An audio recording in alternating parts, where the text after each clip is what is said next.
नमस्कार, स्वागत है आप सभी का वाइब्रेंट एकेडमी के ऑनलाइन प्लेटफॉर्म पर। आज की इस क्लास में हम जो आज का अपना संडे का पेपर था, टेस्ट आईडी नंबर 045, इसका मैथ्स पार्ट का सॉल्यूशन जो है वो हम देखेंगे। ठीक है, तो चलिए बिना कोई देरी किए हुए शुरुआत करते हैं पहले क्वेश्चन के साथ। देखिए, पहला क्वेश्चन आपके सामने है। दिया हुआ है कि केंद्र ओ वाले एक वृत्त में व्यास ए बी और जीवा सी डी एक दूसरे को ई पॉइंट पर काटते हैं। ए सी और ए डी को मिलाया जाता है यदि angle B O C 48 degree है और angle A O D 100 degree है, तो एंगल सी ई बी की वैल्यू क्या होगी। ठीक है, चलिए डायग्राम बनाते हैं। देखो, दिया हुआ है कि एक सर्कल है,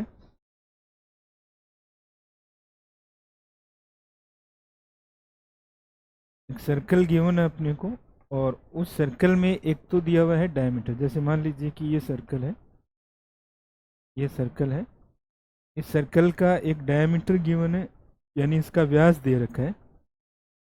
ये मान लो इसका सेंटर ओ है और ये व्यास या डायमीटर ए बी है। इसमें एक कोड दे रखी है आपको, और कोड दे रखी है आपको C D, C D code दी है। ठीक है, तो ये मान लो सी है और ये डी है, ये सी डी कोड है, और ये दोनों कोड ई पॉइंट पर इंटरसेक्ट करते हैं। ठीक है, फिर कह रहा है ए सी और ए डी को मिलाया जाता है। ये ए सी को मिला देते हैं हम और ए डी को मिला देते हैं। ठीक है, ए सी और ए डी को मिलाया जाता है, और बी ओ सी एंगल जो है वो 48 डिग्री है। बी ओ सी, देखिए यहाँ से ड्रॉ करते हैं, ये बी ओ सी, ये वाला एंगल 48 है, ये 48 डिग्री है। इसके अलावा ए ओ डी 100 डिग्री है, ए ओ डी इसको भी मिला दीजिए, ये 100 दे रखा है, 100 डिग्री। ठीक है, अब हमें ये चेक करना है कि एंगल सी ई बी कितना होगा। देखिए, सी ई बी देख लेते हैं एक बार, ये वाला एंगल निकालना है, ये एंगल कितना आएगा ये हमें चेक करना है। तो इस एंगल को हम निकालेंगे, देखो इस वाले ट्रायंगल से, है ना, ये ए ई सी ट्रायंगल दिख रहा होगा। इस ए ई सी ट्रायंगल में अगर ये एंगल मुझे मिल जाए ए पर, ये वाला, और ये वाला एंगल मुझे मिल जाता है, ये पूरा एंगल, ठीक है, सी पर जो बन रहा है, तो फिर इन दोनों का जो टोटल है वो इसके बराबर होना चाहिए, क्योंकि जो बहिष्कोण होता है त्रिभुज का, या जो त्रिभुज का एक्सटीरियर एंगल होता है, वो बाकी दो जो इंटीरियर या अंतर कोण होते हैं उन दोनों के टोटल के बराबर आता है। तो इन दोनों की वैल्यू निकालेंगे। देखो, इन दोनों की कैसे निकाल सकते हैं। ये बी ओ सी सेंटर पर बन रहा है, ये जो बी सी चाप दिख रहा है आपको, ये आर्क दिख रहा है, इस बी सी आर्क ने सेंटर पे 48 डिग्री का एंगल बनाया। तो यही जो आर्क है ये पीछे की तरफ ए पॉइंट पर, यानी सरकमफेरेंस या परिधि पर, इसका आधा एंगल बनाएगा, यानी ये 24 होगा। ठीक है, ये 24 होना चाहिए। सेम अगर आप इस एडी आर्क की बात करें, ये जो एडी आर्क या एडी चाप दिखाई दे रहा है, इसने सेंटर पे एंगल बनाया 100 डिग्री का। ठीक है, तो यही पीछे सी पॉइंट पर यहाँ पर जो एंगल बनाएगा वो इसका हाफ होगा, यानी ये 50 डिग्री होगा, ये वाला एंगल 50 डिग्री होगा। ठीक है, तो अब अगर 50 और 24 को ऐड कर दें, यानी 74, ये वाला जो एंगल है ये 74 डिग्री होना चाहिए। ठीक है, यानी बी ऑप्शन होगा करेक्ट आंसर, बी ऑप्शन। ठीक है, नेक्स्ट अगले क्वेश्चन पे आते हैं। देखिए, अगले में दिया है कि वह अनुपात ज्ञात कीजिए जिसमें ये दो पॉइंट को मिलाने वाली एक लाइन है। ठीक है, एक पॉइंट तो है 2,3, एक है 7,8, ये इन दो पॉइंट के कोऑर्डिनेट है। इनको मिलाने वाली जो लाइन है उस पर एक पॉइंट है जिसके कोऑर्डिनेट है 4,5। कह रहा है ये पॉइंट इसको किस रेशियो में डिवाइड करेगा। जब भी हमें रेशियो निकालना होता है, ठीक है, तो हम क्या मान लेते हैं कि मान लो ये पॉइंट इसको k/1 में डिवाइड कर रहा है।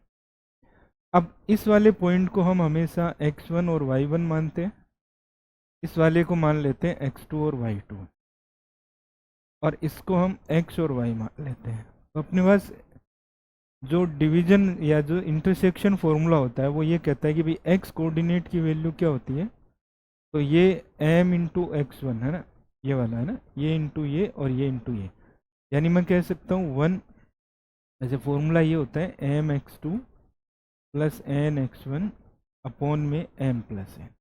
अब इसमें वैल्यू रख देते हैं। देखिए x की जगह तो 4 आ गया, इसको m और इसको n मानते हैं, ठीक है। अगर इसको x1 y1 मानना है तो इधर से mn मानते हैं। तो m हो गया कितना k, और x2 मतलब हो गया 7, तो k इंटू 7, n1 हो गया तो 1 इंटू, और x1 2 हो जाएगा। फिर m प्लस n मतलब k प्लस 1। ये m और n होते हैं, ठीक है, m अनुपात n बोलते हैं ना। इसको इधर मल्टीप्लाई कर लो तो ये 4k प्लस 4 हो गया, इधर 7k प्लस 2 हो गया। k को इधर लाएंगे तो 3k इज इक्वल टू 2 बचेगा। यानी k की वैल्यू जो आ रही है वो 2/3 आ रही है, या कह सकते हैं k/1 की जो वैल्यू है वो 2/3 आ रही है। तो 2:3 के रेशो में ये डिवाइड हो जाएगा, ठीक है। ए ऑप्शन जो है वो करेक्ट आंसर होगा इसका। नेक्स्ट आपको दिया हुआ है cos square theta upon cot square theta plus sine square theta -1 is equal to 3, और थीटा 0 से 90 के बीच है। तो आपको tan theta plus cosec theta की वैल्यू चाहिए, कितनी होगी। देखो इस एक्सप्रेशन को सोल्व करें अगर हम, तो हमें गिवन है कोस स्क्वायर थीटा, इसको मैं इधर ले आता हूँ ना, इसको इधर ले आते हूँ 3 के मल्टीप्लाई में, तो 3 कोट स्क्वायर थीटा और प्लस साइन स्क्वायर थीटा और -1, ऐसे लिख सकते हैं। अब मैं या तो कोस स्क्वायर को साइन स्क्वायर लिख दूं या साइन स्क्वायर को कोस स्क्वायर लिख लो ना, इन दोनों को इंटरचेंज कर सकते हैं हम। सर्वसमीका या आइडेंटिटी है अपने पास, उस आइडेंटिटी की वजह से या उसकी हेल्प से हम इसको चेंज कर सकते हैं। देखिए ठीक है, देखिए चेंज कैसे करेंगे। साइन स्क्वायर थीटा को लिख सकते हैं 1 माइनस कोस स्क्वायर थीटा, ठीक है। तो यहाँ 1 से ये 1 कैंसिल आउट हो जाएगा। अब ये 3 कोस स्क्वायर थीटा हो गया ना, 3 माइनस के 3 कोस स्क्वायर थीटा, ये 3 मल्टीप्लाई होगा ना। इस -3 कोस स्क्वायर थीटा को उधर ले जाएंगे तो पहले से 1 था, और 3 ये जाएंगे तो 4 कोस स्क्वायर थीटा बन गया। 4 cos square theta is equal to 3 cot square theta, ये बचेगा। अब आप कोट स्क्वायर थीटा को लिख सकते हैं कोस square theta upon sine square theta, ठीक है। इसको ऐसे लिख सकते हैं।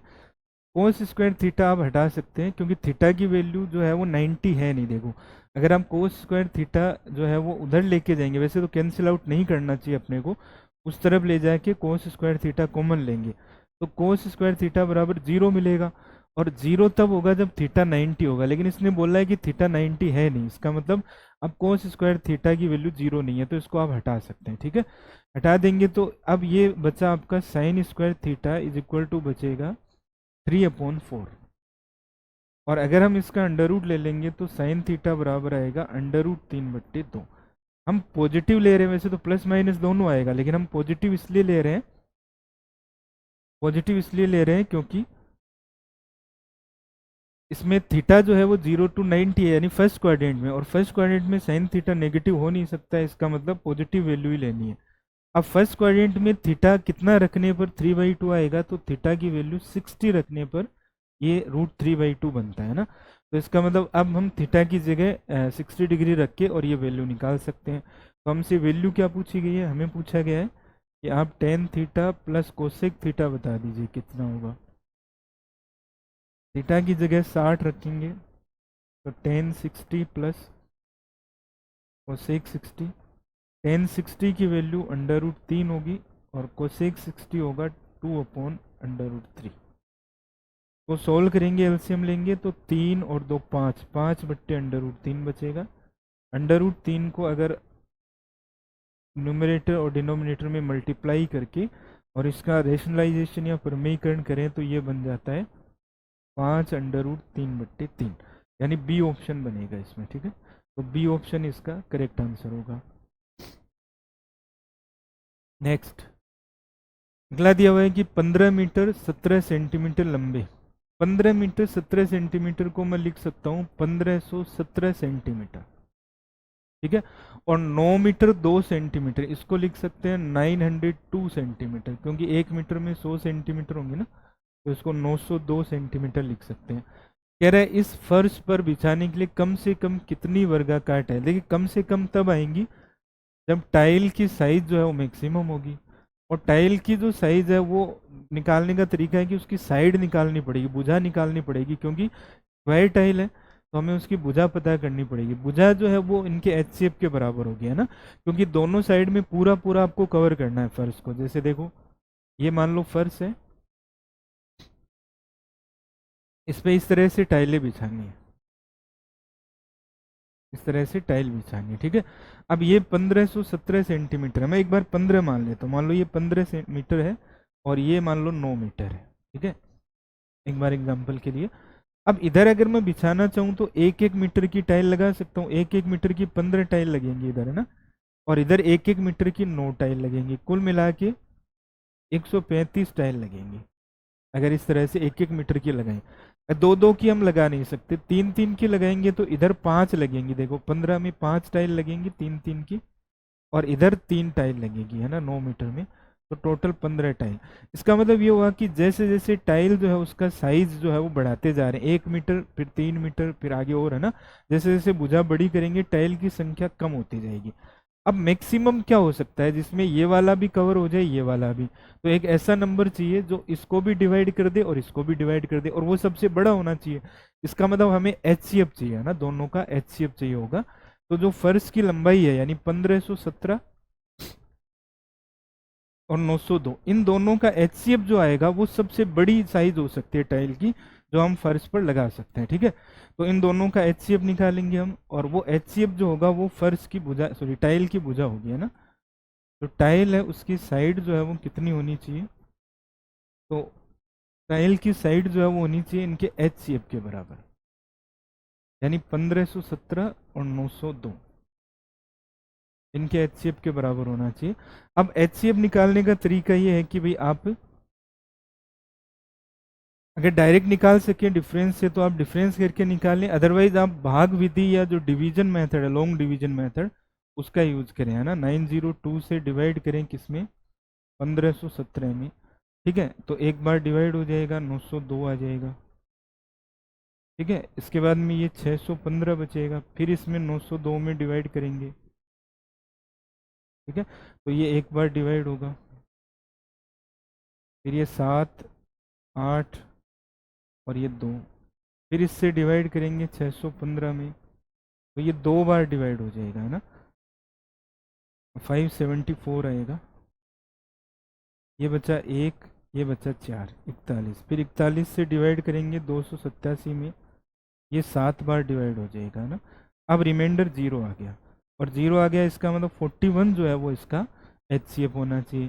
तो अब क्या करेंगे, देखो अगर आप 1517 में डिवाइड करें, ठीक है, कितने से 41, तो लेंथ में कितनी टाइल लगेगी वो पता लगेगा, और 902 को डिवाइड करें 41 में, तो जो इसकी ब्रेड्थ है जो चौड़ाई है उस तरफ कितनी टाइल लगेंगी, और दोनों तरफ वाली टाइल को मल्टीप्लाई कर दें तो आपको टोटल टाइल मिल जाएगी, है ना। तो टोटल कितनी होगी वो चेक कर सकते हैं हम, ठीक है।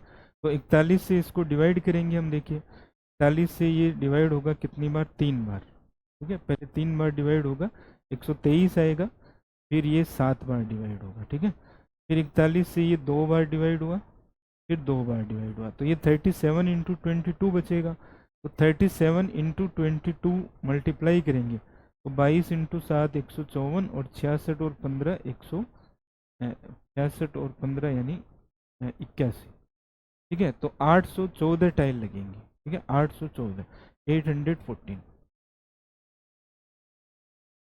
नेक्स्ट अगले क्वेश्चन पे आ जाते हैं।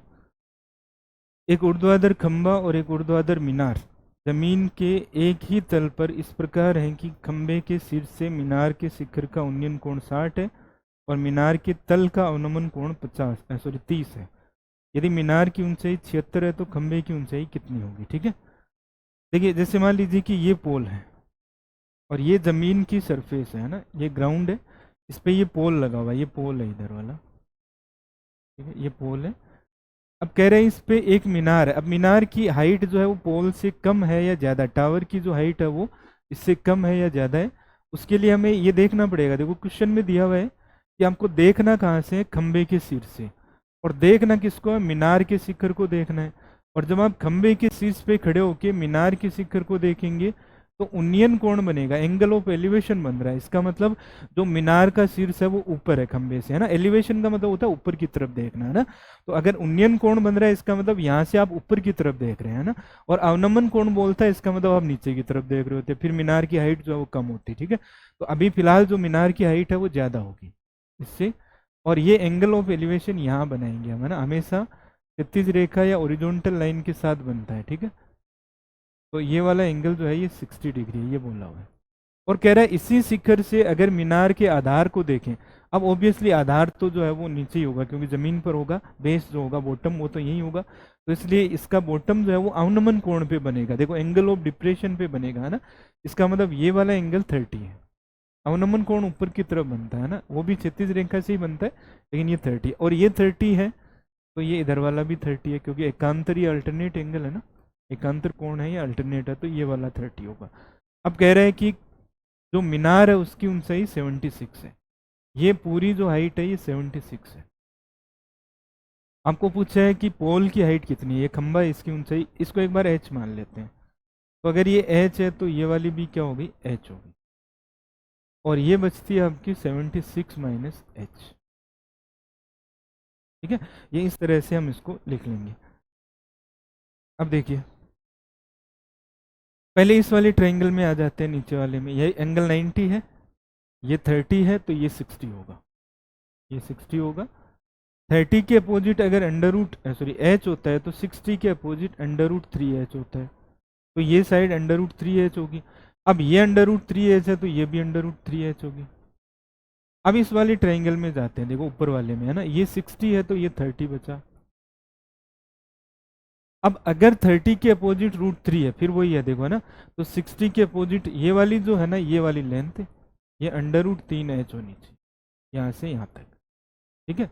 सॉरी अंडर रूट 3h तो है ऑलरेडी, अंडर रूट 3 से और गुणा करेंगे या और मल्टीप्लाई करेंगे तो ये 3h हो जानी चाहिए, ठीक है। ये वाली लेंथ 3h हो जानी चाहिए यहाँ से यहाँ तक। एक बार और रूट 3 से मल्टीप्लाई करेंगे ना इसको, ये 3h, तो इसका मतलब 76 माइनस h की वैल्यू क्या है, 3h है। 76 माइनस h की ही वैल्यू 3h के बराबर आ रही है, तो इसका मतलब 4h इज इक्वल टू 76 और h की वैल्यू 19 मीटर, यानी जो पोल है उसकी हाइट 19 मीटर हो जाएगी, ठीक है, 19 मीटर। तो सी ऑप्शन जो है वो करेक्ट आंसर हो। नेक्स्ट कह रहे 12 सेंटीमीटर त्रिज्या वाले और 16 सेंटीमीटर ऊंचाई वाले शंकु के अंदर रखे जा सकने वाले सबसे बड़े गोले की त्रिज्या बताइए। ये मान लीजिए कौन है, शंकु है, ये कौन है, इसके अंदर जो सबसे बड़ा आप स्फीयर रख सकते हैं, मैक्सिमम साइज का जो स्फीयर आप इसमें रख सकते हैं उसकी रेडियस बतानी है, ठीक है। और इसकी हाइट कितनी है, 12 सेंटीमीटर, h की वैल्यू 12 दे रखी है, और इसकी जो सॉरी 12 नहीं 16, हाइट 16 है, और रेडियस जो है इसकी कोन की, ये वाली रेडियस जो है ये दे रखी है 12 सेंटीमीटर, ठीक है। जब भी ये वाला क्वेश्चन आता है तो एक तरीका तो होता है हम सिमिलरिटी लगाएं, लेकिन सिमिलरिटी से थोड़ा टाइम कंज्यूम हो सकता है, इसलिए हम इसको 2 डायमेंशनल में चलते हैं। देखिए इसको शंकु को मैं अगर ऐसे काट दूं, शंकु और गोले को, तो जो मुझे सामने से 2D व्यू दिखेगा, इसका सामने वाला जो व्यू दिखेगा वो कुछ ऐसा दिखेगा भैया ना, ये शंकु ऐसे दिखेगा और ये गोला जो है वो ऐसे सर्कल दिखेगा, एक मेरे को सामने से, है ना, ऐसे सर्कल दिखेगा। तो 2 डायमेंशन में लेते हैं। अब ये यहाँ पे सेंटर होगा शंकु का, ये वाला पॉइंट यहाँ होगा, ठीक है। ये इधर वाला 12 है तो ये इधर वाला भी 12 हो जाएगा, और ये जो होगी ये हाइट होगी, है ना, कोन की हाइट हो जाएगी यहाँ से यहाँ तक, ये हाइट होगी 90 डिग्री पे, ये 16 गिवन आपको, ठीक है। अब इसकी रेडियस चाहिए, तो आप इसको ऐसे मानो ये ट्रायंगल है और ये इसका इन सर्कल है, यानी अंतःवृत्त है, और इन सर्कल की जो रेडियस होती है वो r बराबर होती है डेल अपॉन एस। तो अगर हम इसकी रेडियस निकालना चाहें इस सर्कल की तो डेल अपॉन एस से निकालेंगे। डेल क्या होगा, ट्रायंगल का एरिया होगा, तो ट्रायंगल का एरिया क्या होगा, देखो 1/2 बेस इंटू हाइट। अब इसका बेस हो गया 24, ये आधार हो गया, ऊंचाई हाइट हो गई कितनी 16, तो ये तो डेल आ गया। एस का मतलब होता है सेमी पेरीमीटर या अर्ध परिमाप, है ना। तो अर्ध परिमाप मतलब तीनों साइड का जो टोटल है पेरीमीटर जो है या जोड़ है जो इनका, उसका आधा करना है। ये तो 24 आ गई, ये कितनी आएंगी देखो, तो ये ट्रिपलेट बन रहा है देखो, है ना। ये 12 ये 16 तो ये 20 बनेगा, है ना। पाइथागोरस ट्रिपलेट हो गया ना, 12 16 20 का, ठीक है। पाइथागोरस ट्रिपलेट बन जाएगा, तो ये 20 और ये भी 20 ही आएगी, 12 16 20 इधर वाली, है ना। तो जो पेरीमीटर है वो कितनी आई देखो, 20 20 40 और ये 24, यानी 64 आ रही है।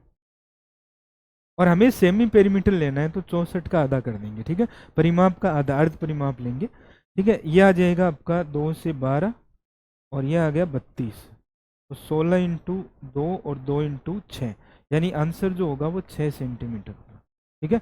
इस गोले की जो त्रिज्या होगी वो 6 सेंटीमीटर, सी ऑप्शन हो जाएगा। चलिए नेक्स्ट अगले क्वेश्चन पे चलते हैं।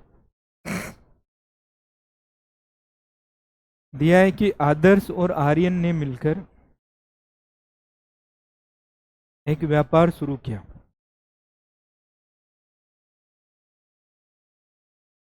आदर्श ने 25,000 रुपये और आर्यन ने 35,000 रुपये लगाए, और उन्होंने ये डिसाइड किया कि प्रॉफिट को वो अपने कैपिटल या पूंजी के अनुपात में बांट लेंगे, ठीक है। तो ये तो मान लो आदर्श है और ये मान लीजिए आर्यन है। तो इन्होंने ये कहा कि भाई हम जो भी कैपिटल इन्वेस्ट कर रहे हैं, मतलब इसने तो कितने लगाए 25,000, है ना। इसने 25,000 इन्वेस्ट किए और इसने 35,000 इन्वेस्ट किए, ठीक है। तो इन्होंने कहा कि भाई हम इसी रेशियो में डिवाइड कर लेंगे, यानी 5 से 7। तो हम मान सकते हैं टोटल प्रॉफिट 12 रुपये का होता, तो 5 रुपये आदर्श ले लेगा और 7 रुपये आर्यन ले लेगा। लेकिन फिर क्या है कि विवेक ने एक शर्त पर व्यापार में हिस्सा लिया, तो आदर्श, आर्यन और विवेक 3 लोग हो गए। और विवेक ने कोई पैसा नहीं लगाया ना, उसने कहा कि भाई मैं पैसे नहीं लगाऊंगा, लेकिन हम प्रॉफिट को बराबर बांटेंगे। अब अगर पैसा ही नहीं लगाया तो प्रॉफिट को बराबर कैसे बांटेंगे, ठीक है। तो उसने कहा कि मैं बाद में आपको कितने रुपए दे दूंगा, 2 लाख रुपए दे दूंगा आप दोनों को मेरी तरफ से, उसको आप बांट लेना। मतलब आपका जो भी नुकसान होगा इस वजह से, मेरे आने की वजह से, वो लॉस मैं पे करूंगा 2 लाख रुपए, है ना, अपनी तरफ से। उस 2 लाख रुपए को आप डिवाइड कर लेना आपस में, ठीक है। तो अब वो 2 लाख रुपए को ये दोनों किस रेशियो में डिवाइड करेंगे वो पूछा हुआ है। जो ये देगा ना 2 लाख, उसको ये, इसको प्रीमियम भी बोला जाता है ना, ये प्रीमियम पे करेगा, तो उस प्रीमियम को ये किस रेशियो में डिवाइड करेंगे, ठीक है। देखिए कैसे करना है भाई, प्रॉफिट तो उतना ही रहना है, पहले 12 का हो रहा था वो 5 7 में डिवाइड कर रहे थे, अब 3 रुपए का हो रहा है वो एक में डिवाइड कर रहे हैं, तो इसको इक्वल करो, है ना, प्रॉफिट सेम रखो। इसको इक्वल करेंगे तो इसका मतलब अब तीनों 12 रुपए में से 4 4 4 ले सकते हैं। तो ये 4 रुपए जो विवेक के पास गए, ये एक्चुअल में आदर्श को लॉस हुआ ना, आदर्श को 5 मिल रहे थे, अब कितने मिलेंगे, अब 4, तो 1 रुपए का लॉस हुआ। और आर्यन को 7 मिल रहे थे, इसको 3 रुपए का लॉस हुआ। तो ये 3 और 1 का जो लॉस है वो इसके पास चला गया। तो ये जो भी रुपए देगा 2 लाख रुपए, उसको ये 1:3 में आपस में बांट लेंगे। ये कहेगा मैं मुझे 1 लाख रुपए का लॉस हुआ, ये कहेगा 3 का हुआ है, तो दोनों 1:3 में डिवाइड कर लेंगे, यानी आंसर क्या होगा, ए ऑप्शन होगा आपका, ठीक है। ए आंसर इसका करेक्ट आंसर है। नेक्स्ट नेक्स्ट है कि किसी समबहुभुज का प्रत्येक आंतरिक कोण, देखिए इंटीरियर एंगल दिया हुआ है ना, इंटीरियर एंगल 128 सी 4/7 है, अंतः कोण दे रखा है कितने डिग्री है। हम कह रहे हैं कि अगर अंतः कोण ये है तो आप बताइए कि एक्सटीरियर एंगल क्या होगा, यानी बाह्य कोण क्या होगा। दोनों का जोड़ 180 होता है ना, तो 180 में से ये माइनस कर देंगे, 128 सी 4/7 कितना बनेगा, देखो ये बन जाएगा आपका 50 और 51, 51 से 3/7 बनेगा, कितने डिग्री बनेगा। इसको थोड़ा सिंप्लीफाई कर दें तो 350 और 57 360 आ जाएगा ना, 360/7 डिग्री, ये एक्सटीरियर एंगल है। अब हमको पता है कि भाई भुजाओं की संख्या है ना, एक्सटीरियर एंगल क्या होता है, एक्सटीरियर एंगल होता है 360 डिग्री अपॉन में नंबर ऑफ साइड्स, यानी भुजाओं की संख्या n। तो यहाँ से हम n निकाल सकते हैं, n बराबर क्या होगा 360/e, है ना, e आ जाएगा इधर अपॉन में, तो ई से डिवाइड कर देंगे, है ना, ई से डिवाइड कर देंगे तो एन की वैल्यू 7 आ जाएगी। यानी बहुभुज या पॉलीगन में कितनी साइड है, तो 7 भुजाएं हैं उसमें, ठीक है, सप्तभुज है ये या हेप्टागन है, ठीक है। अब कह रहा है कि इसमें डायगोनल कितने होंगे। डायगोनल कैसे निकालते हैं, तो डायगोनल होता है n इंटू एन माइनस 3/2, ये डायगोनल का नंबर होता है या संख्या होती है। n की जगह 7 रख दें तो 7 इंटू 4/2 यानी 14, इसमें 14 डायगोनल होंगे। कह रहे हैं इसका और इसका जोड़ बताइए, इसका दोनों का सम बताइए कितना होगा, तो 21 हो जाएगा, ठीक है, 14 और 7 21। नेक्स्ट एक डायग्राम आपको गिवन है, कह रहा है कि इस डायग्राम में A B A E F F G और जी बी जो है ये अर्धवर्त है ना, ये सारे जो है वो सेमी सर्कल है, ठीक है। A B is equal to 56, ये पूरा 56 दे रखा है और ये सारे इक्वल हैं, ठीक है। तो इसका मतलब हम ये कह सकते हैं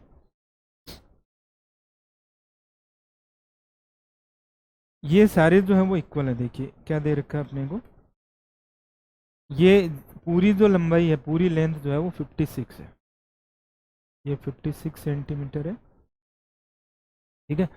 और ये जो है ये 4 हिस्से हो गए, 4 बराबर पार्ट हो गए, तो 56 को अगर 4 हिस्सों में डिवाइड करें 56 को, तो इसका मतलब 14 आएगा, 14।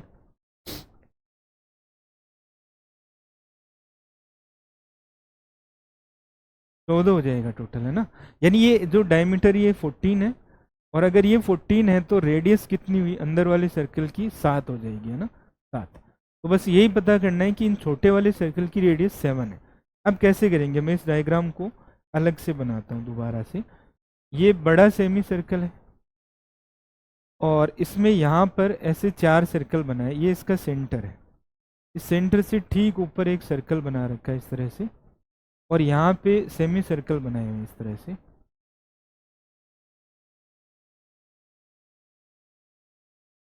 ये एक बना लो और ये दूसरा बना लो, ठीक है। ये दो मैं नहीं बना रहा हूँ, इतने ही बना लेते हैं। अब यहाँ से इसको मिलाते हैं, देखिए ये इसका सेंटर है, इसको यहाँ से मिलाते हैं इस तरह से। मान लो इस वाले सर्कल की जो रेडियस है वो आर है, फॉर एग्जांपल, है ना, आर है, और इस वाले को यहाँ से मिला देते हैं इस तरह से, ये इसका सेंटर होगा, ये 7 है, और ये पूरी जो है ये इस वाले सर्कल की, बड़े वाले सेमी सर्कल की क्या होगी, ये रेडियस होगी, है ना। तो पूरे का व्यास 56 है तो ये 28 होगी, ठीक है। ये पूरी 28 होगी, तो इसका मतलब ये नीचे वाली जो बचेगी ये 28 माइनस आर बचेगी। और यहाँ से अगर यहाँ तक देखें तो छोटे सर्कल की रेडियस है जो कि 7 है, और ये इस वाले की है जो कि आर मान रखी है हमने, है ना। तो ये 7 प्लस आर होगी, ये 7 होगी, ये 28 माइनस आर होगी, ये वाली, है ना। तो अब ये जो ट्रायंगल दिख रहा है इसमें ये 90 होगा, तो इसमें अगर पाइथागोरस थ्योरम लगाएं तो r प्लस 7 का स्क्वायर, r प्लस 7 का स्क्वायर बराबर होना चाहिए 28 माइनस आर का स्क्वायर और प्लस 7 का स्क्वायर। इसको ओपन करें होल स्क्वायर को, तो are square plus 14r plus 7 का स्क्वायर बनेगा, ये 28 का स्क्वायर माइनस 56r,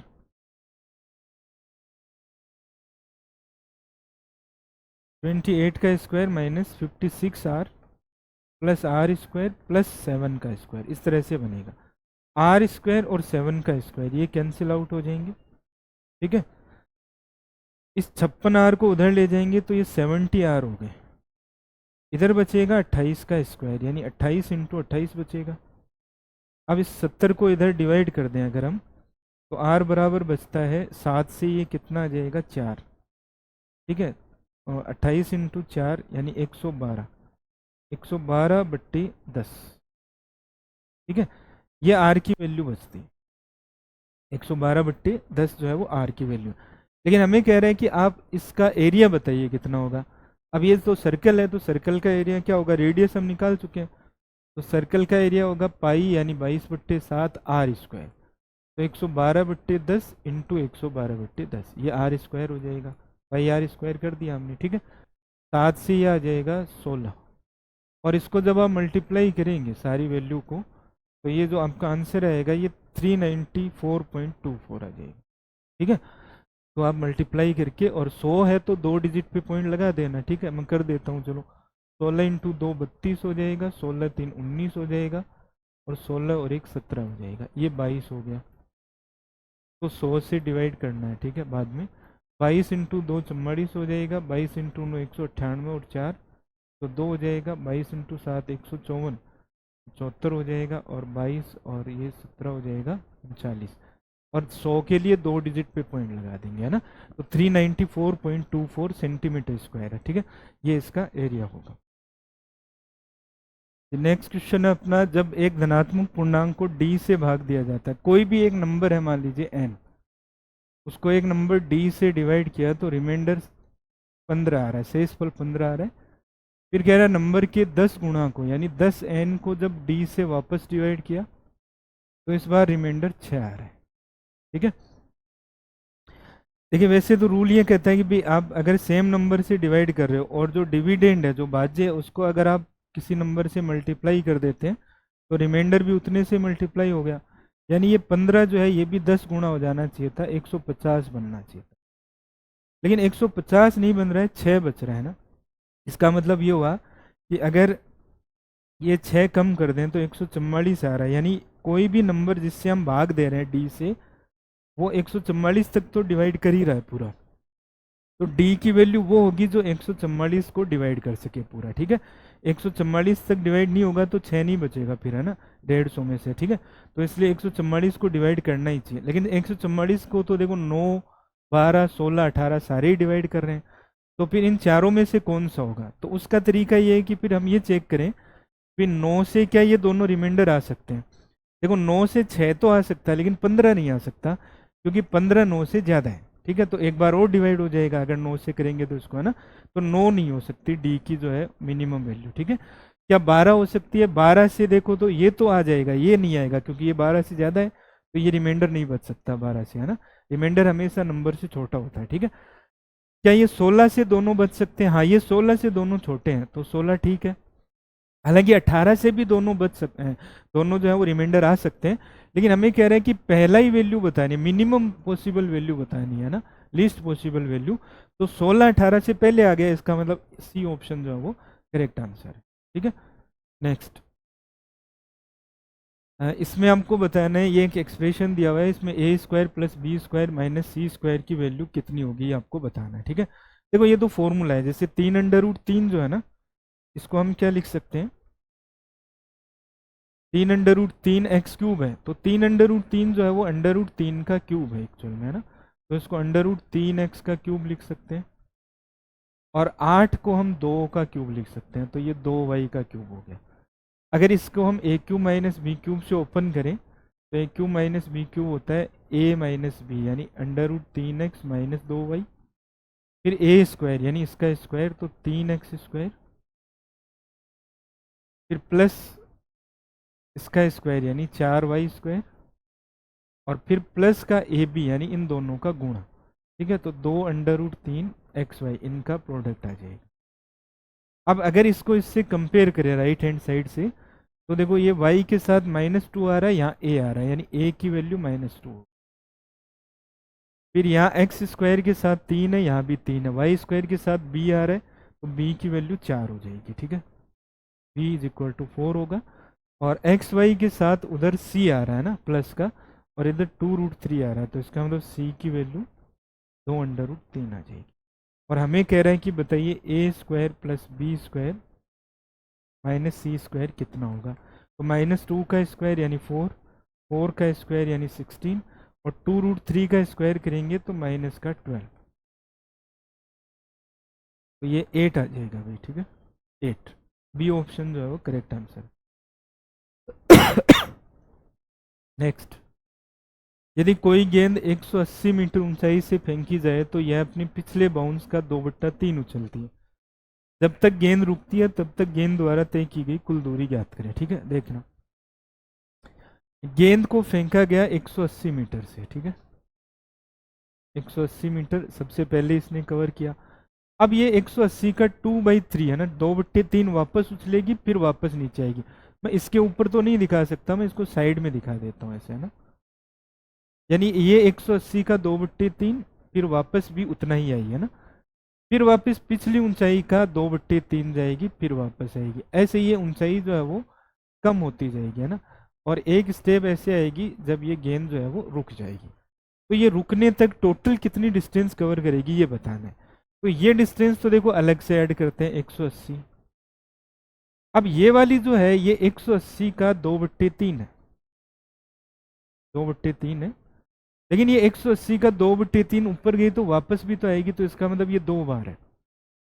फिर ये जो डिस्टेंस है ये पीछे वाली का, यानी 180 का 2/3 तो था ही, उसका दोबारा से 2/3 हो गया, इतनी होनी चाहिए, है ना। और ये भी 2 बार होगी, एक बार ऊपर जाएगी, एक बार फिर वापस नीचे आएगी। इस तरह से ये चलता रहेगा ना, ये सीरीज जो है वो चलता रहेगा। और हमें नहीं पता है कितनी टर्म आएंगी, तो हम इनफाइनाइट या अनंत इसमें पद मान सकते हैं कितने होंगे, ठीक है। ये हमें नहीं पता है कितने हैं। अब ये 180 हो गया।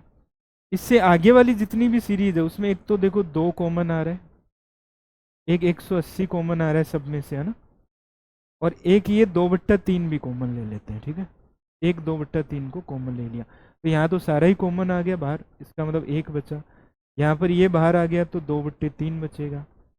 अगले में 2/3 2 बार बचेगा, है ना, मतलब स्क्वायर बचेगा। अगले में 2/3 का क्यूब बचेगा।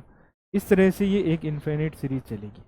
अब ये जो सीरीज है ये जीपी है, मतलब ज्योमेट्रिक प्रोग्रेशन है, ज्योमेट्रिक प्रोग्रेशन या गुणोत्तर श्रेणी कह सकते हैं, गुणोत्तर श्रेणी है। और इसमें ये 2/3 यानी 2/3 से मल्टीप्लाई होते हुए चल रही है। तो इसका जो जोड़ करने का तरीका होता है, इसको मैं एक बार काट देता हूँ। तो ये 180 प्लस 240, इसका जो जोड़ होता है वो क्या होता है, देखो जैसे कोई एक सीरीज है, ये ए है, ए आर है, ए आर स्क्वायर है, ये इनफाइनाइट टर्म तक जा रही है। और आर जो है उसकी वैल्यू 1 से कम है। आर मतलब होता है ये किससे मल्टीप्लाई हो रहा है ना, तो ये 2/3 से मल्टीप्लाई हो रहा है, तो आर की वैल्यू 2/3 है यहाँ पर इस वाली सीरीज में। और ए जो है वो 1 है, इसमें पहली टर्म ए होती है, ठीक है। तो ये ए 1 है, तो इसका जो जोड़ होता है वो A/1 माइनस आर होता है, ये इसका फॉर्मूला होता है ना, वो सारी टर्म का जोड़ करने का। तो अगर इस फॉर्मूले से निकालें तो ए तो 1 हो गया और आर की जगह 2/3 आ गया, ठीक है। तो ये 1/3 यानी 3 ऊपर मल्टीप्लाई हो जाएगा, तो ये 720 बन जाएगा, ठीक है। और 720 180 यानी टोटल डिस्टेंस कितनी कवर होगी, 900, ठीक है। ये ऑप्शन हो जाएगा 900। नेक्स्ट है ए बी सी की पिछले वर्ष की आय का अनुपात 3, 4, 5 था, ठीक है। देखो इसको ऐसे लिखेंगे, ए बी सी पिछले वर्ष मतलब मान लेते हैं 2024 में ए की जो आय है वो 3 थी, बी की आय 4 है और सी की आय 5 है। अब इस साल की इनकी जो आय है वो आपको बोल रखा है, ठीक है। देखो इस साल ए की आय 4 से 5 हो गई। 4 से 5 होने का मतलब होता है कि इसकी आय जो है वो 5/4 गुना हो गई, है ना, 5/4 टाइम्स हो गई, ठीक है। तो इसका 5/4 कर दो, तो ये 15/4 आ जाएगा। दूसरे की जो आय है वो 2 से 3 हो गई, मतलब 3/2 हो गई, तो इसका 3/2 करेंगे 6 आ जाएगा। तीसरे की आय जो है वो 4/3 हो गई, 3 से 4 मतलब 4/3 हो गई, तो ये 20/3 आ जाएगा। तो अगर इस साल की यानी 2025 की टोटल आय देखें, करंट वाली टोटल आय, तो इनको ऐड करना पड़ेगा। ऐड करेंगे तो एलसीएम 12 आ जाएगा, ये 45 आएगा, ये 72 आएगा और ये 80 आएगा। ये तीनों का टोटल आएगा, इन तीनों को जोड़ रहे हैं हम, है ना। मैं बट्टा क्यों नहीं हटा रहा हूँ, ताकि कैलकुलेशन में गड़बड़ ना हो गया ना, वरना मैं इसको 12 से मल्टीप्लाई करके और वो चेंज भी कर सकता था, ठीक है। तो बट्टा जो है इसका वो हटा भी सकता था, लेकिन मैं डायरेक्ट ही जोड़ रहा हूँ, कोई ज़्यादा कैलकुलेटिव होगा नहीं इतना, ठीक है। ये हो गया आपका कितना, 5 2 7 यानी 7, और ये 15 और 19, ठीक है। 197/12 आ गया। अब इस 197/12 की जो वैल्यू है वो आपको दे रखी है कितनी, टोटल आय अभी कितनी दे रखी है, 98,500, यानी 197/12 की वैल्यू आपको 98,500 दे रखी है। तो अब अगर आप इसको इससे कैंसिल आउट करेंगे तो ये 5 बार कैंसिल आउट हो रहा है, इसका मतलब 1 रेशियो की वैल्यू 6000 होनी चाहिए, 12 को इधर गुणा कर दो, 1 की वैल्यू ये होगा। हमें कह रहे हैं बी और सी की कुल वर्तमान आय, मतलब इन दोनों का टोटल बताना है। इन दोनों को जोड़ोगे तो 18, 6 इंटू 3 18 और 20 यानी 38/3 की वैल्यू चाहिए। तो इसको 38/3 से गुणा कर देंगे, 3 से ये 2 हो जाएगा 2000, और 2000 इंटू 38 यानी कितना हो गया 76,000। ठीक है, बी ऑप्शन हो जाएगा भाई 7600। ठीक है, नेक्स्ट अगला है, एक शहर की जनसंख्या पहले वर्ष 16 से 2/3। देखो 16 से 2/3 कितना होता है, 1/6 होता है। फिर दूसरे साल 37.5% है ना, 37.5 कितना होता है, तो 3/8 होता है। ठीक है, और 57 से ये 1/7, ये 4/7 होता है। ठीक है, इन तीनों को ऐसे लिख लेंगे। तो पहले साल तो क्या हुआ कि बढ़ा है ना, पॉपुलेशन बढ़ी, मतलब 6 से 7 हो गई, 6 पे 1 बढ़ गई। दूसरे साल कम हुई, यानी 8 से 3 कम हो गई, तो 8 से 5 हो गई। और तीसरे साल फिर बढ़ गया, यानी 7 पे 4 बढ़ा, तो 7 से 11 हो गया। तीनों को मल्टीप्लाई कर लेंगे, क्योंकि ये क्या है कि कंसेक्यूटिव या कंटिन्यूस जो है वो इंक्रीमेंट हो रहा है। ठीक है, ये 7 से 7 कैंसिल आउट हुआ, और इधर 48 हो गया, इधर 55 हो गया। यानी अगर पहले इतनी थी तो अभी इतनी होगी, या 3 साल बाद इतनी होगी, है ना। ये अगर करंट की है तो ये 3 साल बाद की है। तो कह रहा है 3 साल बाद जनसंख्या इतनी होगी, यानी 55 की जो वैल्यू है वो कितनी है, 16,500 है। तो कितने से गुणा हुआ, 300 से। और कह रहा है ये बताओ करंट वाली बताओ कितनी है, प्रेजेंट वाली कितनी है, तो 48 इंटू 3 यानी 144, तो 14,400। ठीक है, सी ऑप्शन हो जाएगा। ये बिल्कुल इजी क्वेश्चन था। नेक्स्ट, एक बस टर्मिनल से प्रत्येक 10 मिनट के अंतराल पर 20 किलोमीटर प्रति घंटे की चाल से बस चलती है। विपरीत दिशा से बस टर्मिनल की ओर आने वाले एक व्यक्ति को ये बस 8 मिनट के अंतराल पर मिलती है। देखो इसकी शॉर्ट ट्रिक हमने पढ़ी हुई है, वैसे पूरा डिटेल में भी हमने देख रखा है क्लास में, लेकिन एग्जाम में आपको इसको शॉर्ट ट्रिक से ही करना है। क्या शॉर्ट ट्रिक होती है कि हर 10 मिनट पे बस चल रही है, तो बस वाला टाइम जो है, दोनों का टाइम लिखो, बस का और जो व्यक्ति है उसका। अब व्यक्ति को बस जो है वो 8 मिनट पर मिलती है, तो ये तो एज इट इज लिखना होता है, और इन दोनों का डिफरेंस लिखना होता है बस के नीचे, यानी 2 मिनट, 10 और 8 का डिफरेंस यानी 2 मिनट। तो इनके टाइम का जो रेशियो बना वो 1:4 बना, और टाइम का ठीक उल्टा रेशियो किसका होगा, स्पीड का, यानी दोनों की स्पीड का रेशियो 4:1 होगा। ठीक है, अब व्यक्ति की चाल जो है वो आपको निकालनी है, और बस की चाल 20 दे रखी है, यानी 4 की वैल्यू 20 है, तो 1 की वैल्यू 5 हो जाएगी, है ना। तो व्यक्ति की जो चाल है वो 5 किलोमीटर पर आवर हो जाएगी। ये हमको बहुत अच्छे से बताई हुई है सारी चीज़ें क्लास में। ठीक है, तो आप इनको एक बार देख लेना कॉन्सेप्ट, बाकी ट्रिक ये है, पेपर में हमें ट्रिक ही यूज करनी होगी। ठीक है, तो ये इसका आंसर हो जाएगा। नेक्स्ट, ये कह रहे हैं कि यदि a बराबर sign square theta plus cos की पावर 4 थीटा है, तो थीटा के किस मान के लिए a का मान जो है वो, थीटा के किसी भी मान के लिए a का मान क्या होगा, है ना, इनमें से, यानी a की मिनिमम और मैक्सिमम रेंज पूछी हुई है कि a कहाँ से कहाँ तक जाएगा। तो ये मिनिमम और मैक्सिमम का क्वेश्चन है। ठीक है, कैसे करना होता है, देखो a बराबर हो गया sign square theta plus cos की पावर 4 थीटा, इसको एक में ही चेंज करो। देखो दो में तो हम कंपेयर कर नहीं सकते, तो या तो दोनों को साइन बनाओ या दोनों को कोस बनाओ। ठीक है, तो साइन स्क्वायर थीटा को लिख देते हैं 1 minus cos square theta.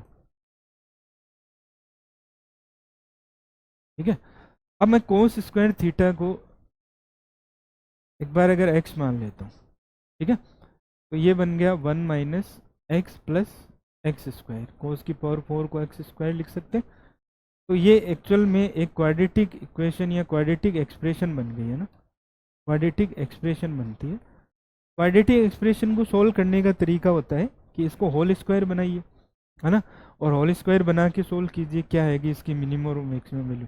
Whole square कैसे बनाते हैं, ये -1 जो आ रहा है एक्स का कोफिशिएंट, इसका आधा करेंगे, -1 का आधा, उसका स्क्वायर जोड़ देंगे और घटा देंगे, है ना।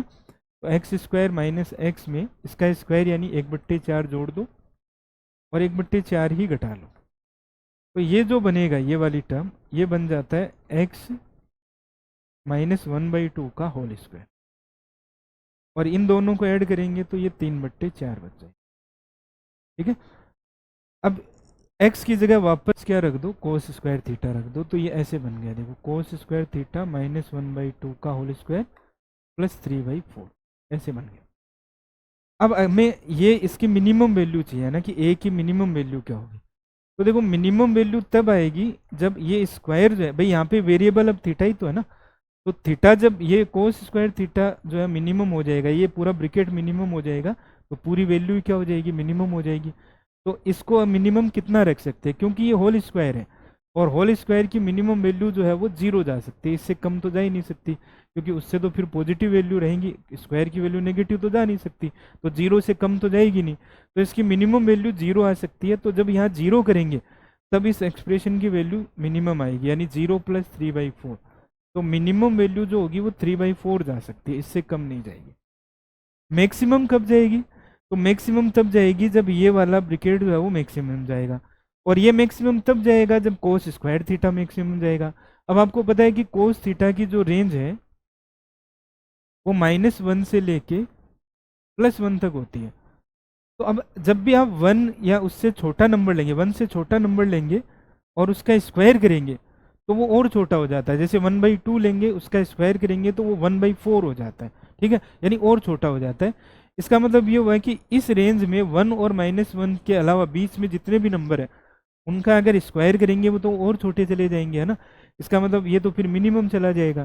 तो हम मैक्सिमम कब ले सकते हैं, जब या तो 1 रखें कोस स्क्वायर थीटा की जगह, या कोस थीटा की जगह 1 रखें, या कोस थीटा की जगह -1 रखें, और दोनों ही केस में कोस स्क्वायर थीटा 1 ही बनेगा, चाहे -1 रखो चाहे +1।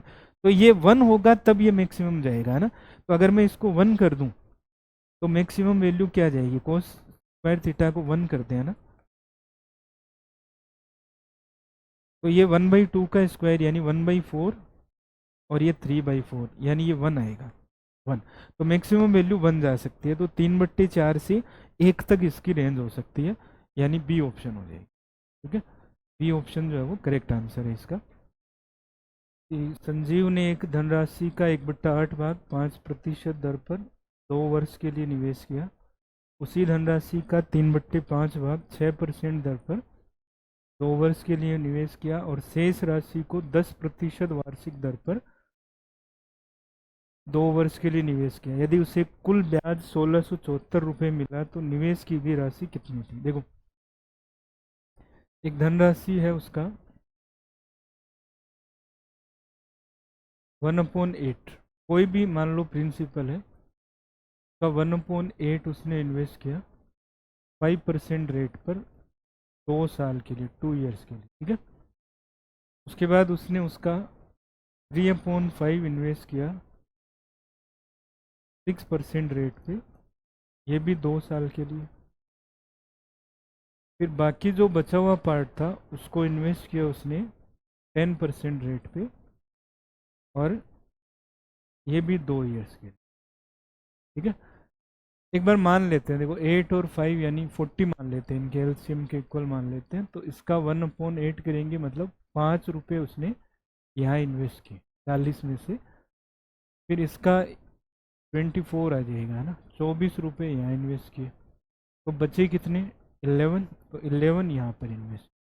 अब एक बार मैं इनका ऐसा ही निकालूं तो कितना बनेगा, देखो 5 का 5% 2 साल के लिए, 24 का 6% 2 साल के लिए, और 11 का 10% 2 साल के लिए। ये ऐसा ही बना, ये कितने पर बना, तो ये 40 पर बना, है ना। तो यहाँ से हमें ये रेट मिल जाएगी एक तरह से, या हम इसको सीधा भी कह सकते हैं कि ये पर ईयर पे निकालें, अगर मान लो 1 साल का निकालें, 2 का निकाल रहे हैं हम सीधा, तो 2 साल में कितने % बनेगा टोटल का, मूलधन का कितने % जो है वो ऐसा ही बनेगा, वो यहाँ से हम चेक कर सकते हैं। देखो कितना आएगा, ये 25 × 2 50%, तो ये हो गया। ठीक है, उसके बाद ये 288 हो गया 288, और ये 220 ही हो गया अपॉन में 240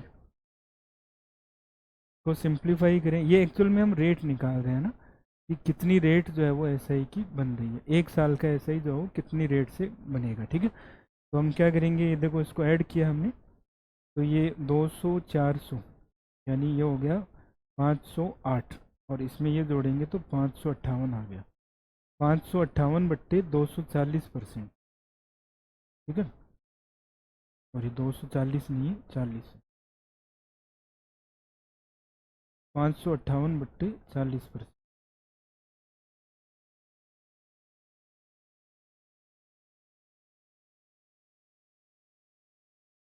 40%। ठीक है, 558 बट्टे 40,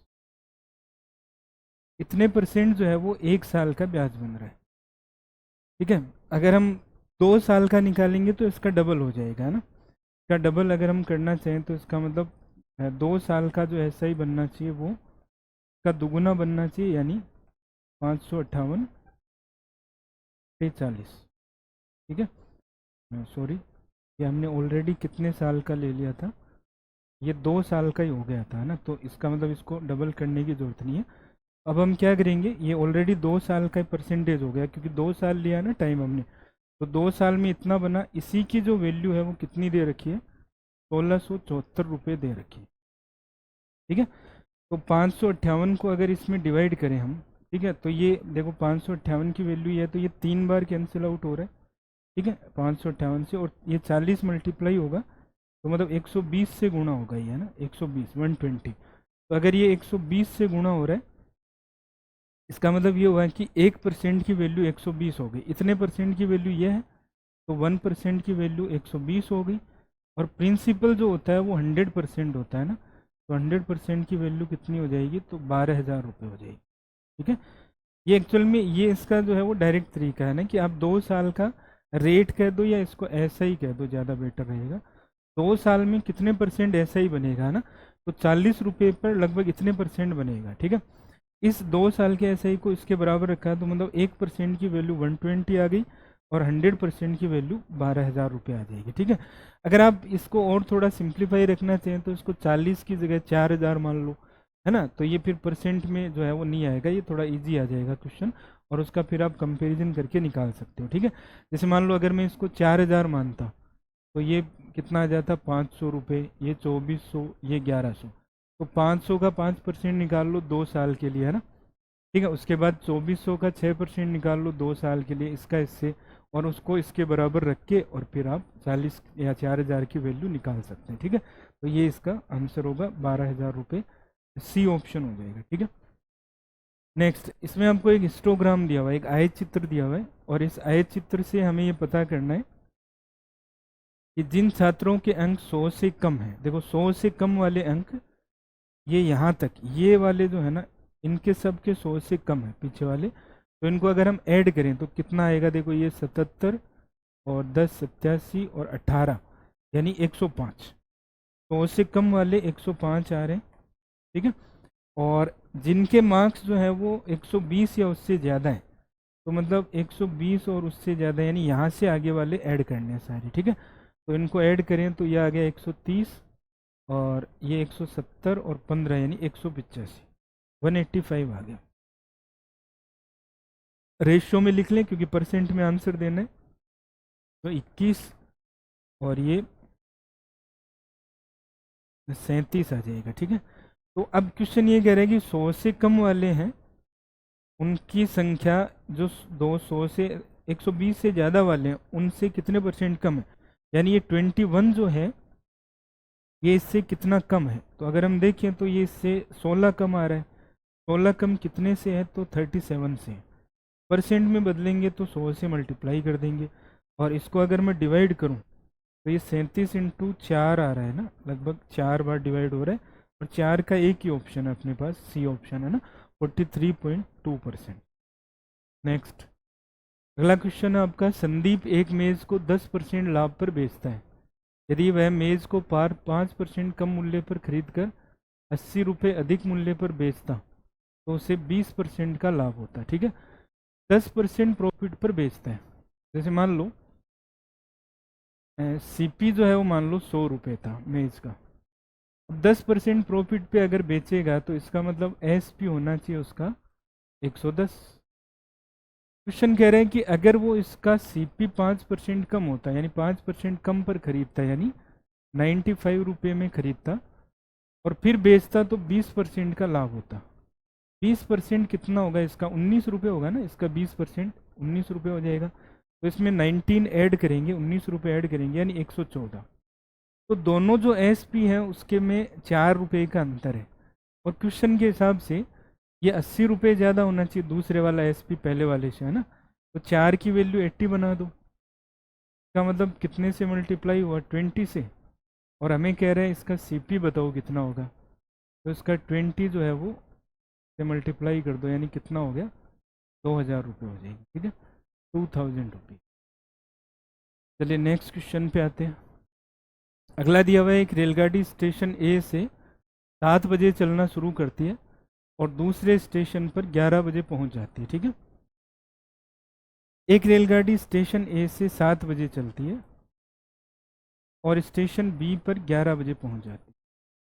इसका मतलब ये हुआ कि रेलगाड़ी को यहाँ से यहाँ आने में 4 आवर का टाइम लग रहा है, 4 आवर्स लग रहे हैं।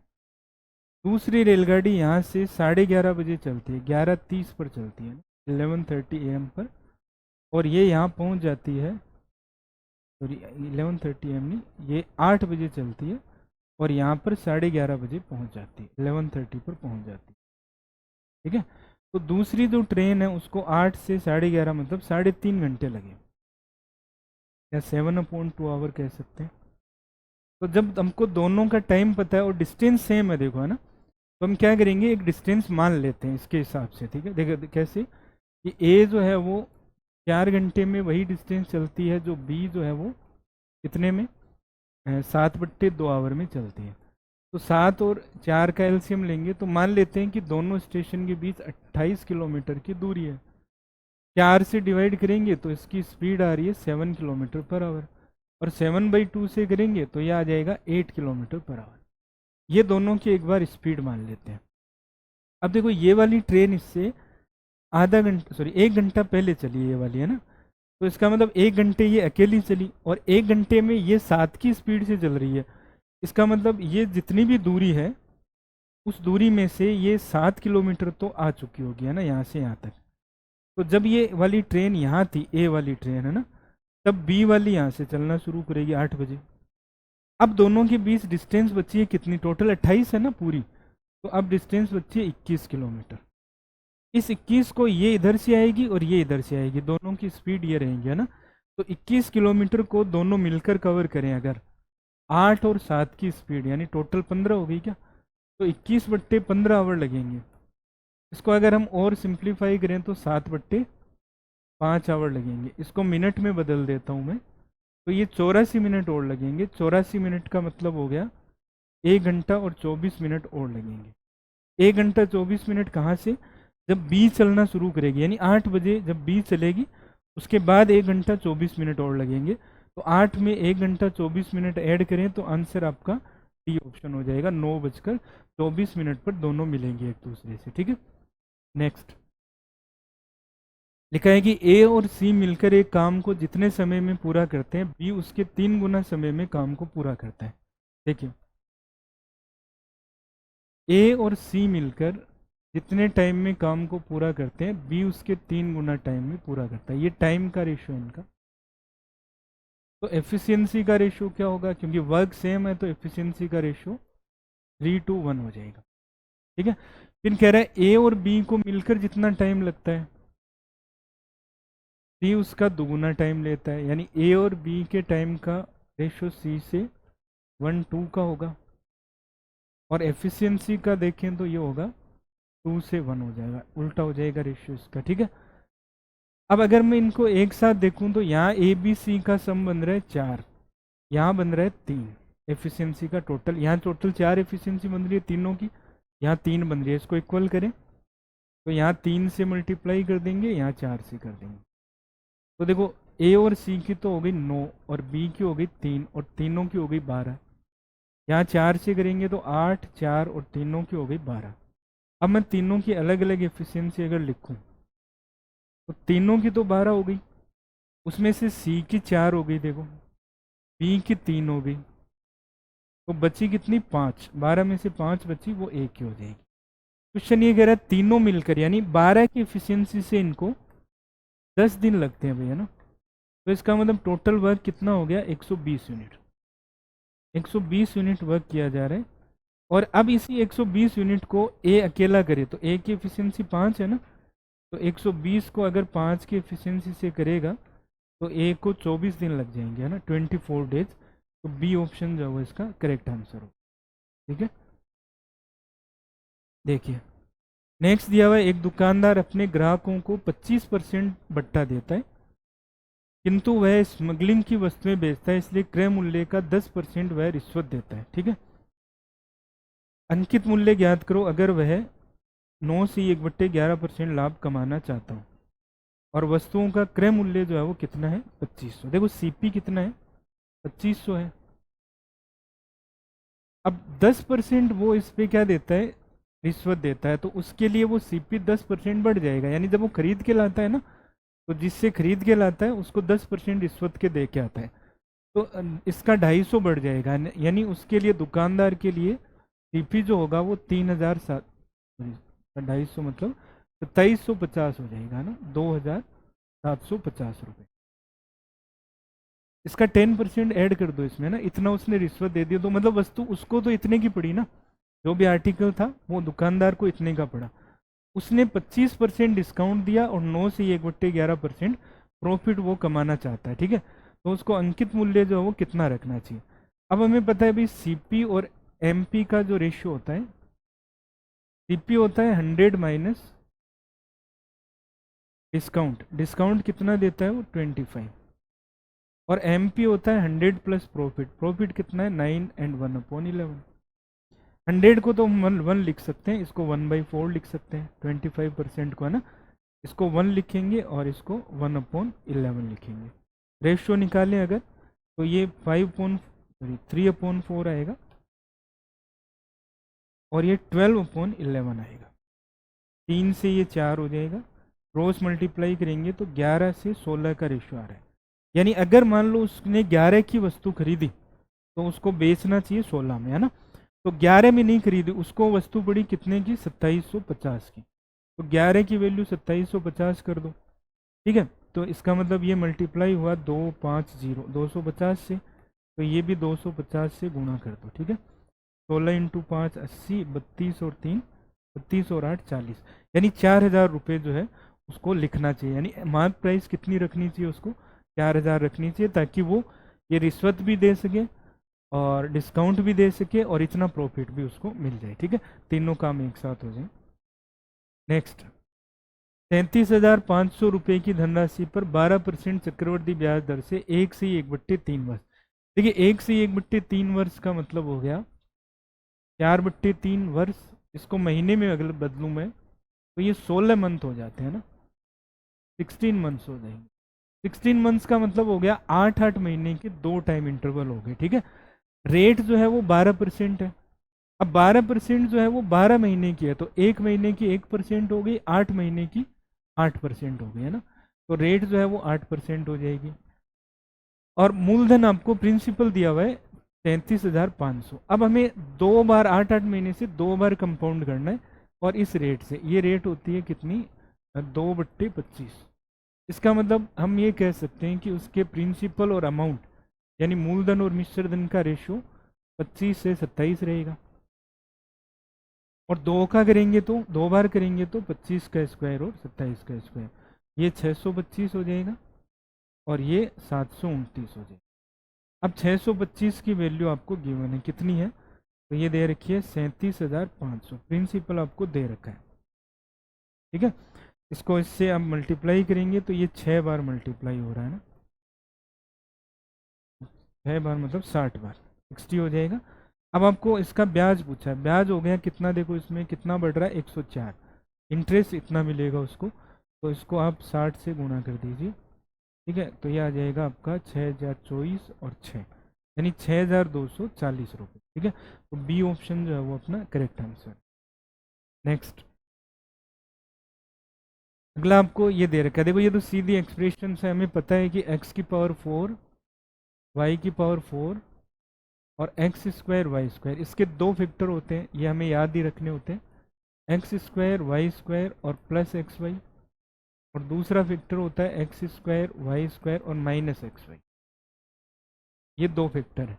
इसकी वैल्यू अपने को दे रखी है ना, ये 17 से 1/16 दिया, इसको सिंप्लीफाई करेंगे तो यह आ जाएगा आपका 216 इंटू 17, यानी यह आ गया आपका 272, और 272 और एक यानी 273, 273/16 आ जाएगा। ये इसकी वैल्यू गिवन है, इसको सोल्व करेंगे तो 21, इसकी वैल्यू आ गई 21/4, और ये हम निकाल लेंगे यहाँ से, है ना, यानी एक्स स्क्वायर वाई स्क्वायर और प्लस एक्स वाई तो उधर ले जाएंगे हम, ठीक है। और यहाँ से X square plus Y square plus X Y की वैल्यू निकाल लेते हैं, ठीक है। कितनी आएगी देखो, इसको उधर ले जाएंगे तो 273/16 इंटू 4/21 हो जाएगा। 21 से ये कैंसिल आउट करेंगे, 21 और 21 इंटू 3, 4 से ये 4, यानी इसकी वैल्यू 13/4 आ रही है, ठीक है। अब मैं इन दोनों को एक साथ लिखता हूँ, देखो, एक तो हमने निकाली X square plus Y square plus X Y की वैल्यू, जो कि 13/4 आ रही है, यहाँ से निकाल ली हमने। और एक हमें ये गिवन थी, है ना, X square plus Y square minus X Y, ये वाली वैल्यू गिवन है अपने को, ये है 21/4। मैं इसको माइनस कर लेता हूँ ना, या ऐड भी कर सकते हो आप, X square plus Y square भी निकाल सकते हो, ठीक है, और एक्स इंटू वाई भी निकालते हो। मैं एक्स इंटू वाई निकाल रहा हूँ, तो ये माइनस, ये प्लस, ये माइनस, ये कैंसिल आउट हो जाएंगे, 2xy हो जाएगा, और इनमें से ये घटाएंगे, 13 में से 21 घटाया, -8 बचा, और 8/4 यानी -2, तो यहाँ से x इंटू वाई -1 आ जाएगा, ठीक है। लेकिन मुझे ये कह रहा है कि x माइनस वाई बताइए क्या होगा, तो मैं इसका यूज करूंगा, देखो, है ना, x माइनस वाई के लिए मुझे वैल्यू पता है X square plus Y square minus X Y की, कितनी, 21/4। अब मैं इसमें क्या करता हूँ, एक एक्स वाई इधर जोड़ देता हूँ, एक एक्स वाई इधर जोड़ देता हूँ, माइनस एक्स वाई, सॉरी, इधर माइनस कर देते हैं दोनों को, है ना। तो ये x square Y square -2xy हो गए, यानी ये बन गया x माइनस वाई का होल स्क्वायर, और ये 21/4 और एक्स वाई हम निकाल ही चुके हैं, -1 रख देंगे इसकी जगह, तो x माइनस वाई का स्क्वायर बराबर आ गया किसके, 25/4 के, और इसका अंडर रूट लेंगे, स्क्वायर हटा के अंडर रूट करेंगे तो आंसर 5/2 आ जाएगा, ठीक है। X minus Y, sorry, X minus Y की वैल्यू जो है वो 5/2 आ जाएगी, ए ऑप्शन जो है वो का आंसर हो जाएगा, ठीक है। हालांकि एक -5/2 भी आएगी, लेकिन उसने बोला एक वैल्यू कौन सी है, तो वो +5/2 होगी। नेक्स्ट का लास्ट क्वेश्चन है अपना, 24 छात्रों की एक कक्षा में एक छात्र जिसकी आयु 10 वर्ष है वो चला जाता है, और जो नया छात्र वो आ जाता है, जिसके कारण औसत आयु 2 महीने बढ़ जाती है। लेकिन पुराने एवरेज में 2 महीने बढ़ी, अब छात्र तो 24 ही है, क्योंकि एक गया तो एक वापस भी आया, तो बाद में भी 24 ही है, तो 2-2 महीने सभी 24 लोगों की बढ़ी, तो इसका मतलब कुल मिला के 48 महीने बढ़ गई, 48 महीने बढ़ गई। 48 महीने मतलब हो गए कितने साल, 4 साल, 4 ईयर्स जो है वो बढ़ गई। बढ़ने का मतलब ये हुआ कि टोटल में इतना चेंज हुआ। टोटल में इतना चेंज क्यों हुआ, क्योंकि जाने वाले की तुलना में आने वाले स्टूडेंट का 4 किलो जो उसकी, सॉरी 4 उसकी एज है, 4 साल वो ज़्यादा है, तो जाने वाला कितने का था, 10 का, तो आने वाला उससे 4 ज़्यादा होगा, तभी बढ़ा होगा। इसका मतलब कितना आया, 14 ईयर्स, ठीक है। तो 14 साल जो है उसकी एज हो जाएगी, सी ऑप्शन होगा। तो ये आपका जो अपना संडे का पेपर था उसका सॉल्यूशन था। उम्मीद है आप लोगों को समझ में आया होगा। बाकी अगर थोड़ा बहुत कहीं दिक्कत हो तो आप क्लास रिवाइंड करके पीछे जाके देखा करो दोबारा से, है ना, ठीक है। 1-2 बार देखोगे तो वो चीज़ें जो है वो थोड़ा क्लियर हो जाती है, ठीक है। चलिए मिलते हैं अगली क्लास में फिर से नए पेपर सॉल्यूशन के साथ में। तब तक के लिए सभी लोगों का बहुत बहुत धन्यवाद।